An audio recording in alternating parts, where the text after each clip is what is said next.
Верховинада Украин киносының күнлері сонуна еткен яшлық кинофестивалінің әсас мүкафаты скицығыны Элчигінің Ахтем Ситаблаевның Киборғы фильмі қазанды. Верховинада кечерілген фестиваль девамында еді земаневей Украин фильмі көстерілген еді. Амма серджелер ойызды қатыны Киборғы фильміне айырған еді. Бұл фильмнің көстеруіне тахминен учбен серджі келді. Сеанста зал толу еді. Серджелерінің бір чоқ мұрajаты елі тешкелетчілар қошма көстерулеріні кечірмеге мечбур еді.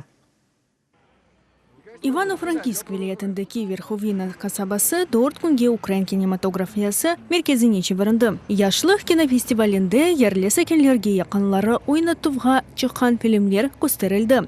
Фест ерлі мектепте кечерілді. Фильмлерні қарарнен учбен серджесі еретті. У нас была традиция. Bizim Ukrainanın ufak şehirçeklerinde aksalarını geçirmek adetimiz barıdı. Ternopil, Kremenets, Vishnytsyada etkimizni bu sene Verkhovinada etmege karar berdik. Eminmiz, bu ilk aksiyamız Ukrainanın kinoteatrları olmagan koy şehirlerinde Ukrain kinosu günlerinin geçirilmesini talep edi.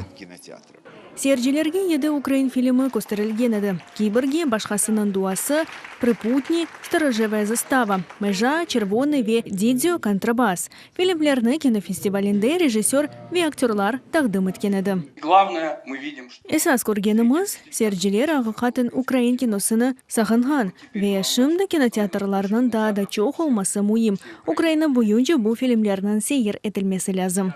Яшлы фестивалінің мүкефатыны скицығыныны серджелерінің рейберовы бойынша Киборги фильмі елді етті. Eykelчек режиссер Ахтем Ситаблаевге Киевде тағдым етілді. Өзі Верховинаға келіп оламады, ама яқын вақытта анда баражығыны айтты. Чүнки Прикарпатия тарafında Иван Франковның повести бойынша Захар Бер көтерілібалы невбеттікі фильмні шығарajaqtır. Адаптированный будет сценарий.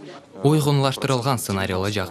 Esas eserinin 90% saklanır. Ama bazı bir değişiklikler de olur. Gaye ya da süreç cihetinden değil de bu ikeni bizim fikrimizge göre şimdi daha da tolu şekilde anlatabilecek koşma kahramanlarının көрсетілмесі cihetinden.